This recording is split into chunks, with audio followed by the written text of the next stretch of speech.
chơi quên đi dù sẽ nó chơi mùi mầm bớn cái ban nuôi chơi lời nó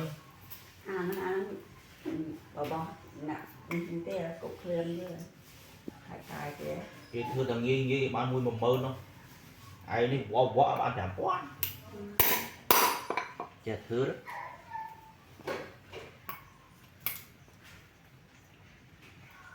cái mùi mà hơn đặt thấy một măng cho bệnh cảm sắp được đặt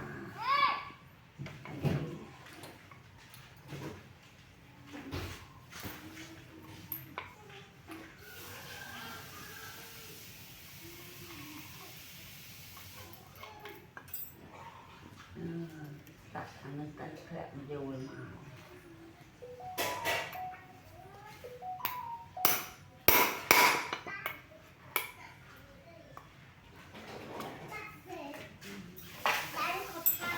dù tay nó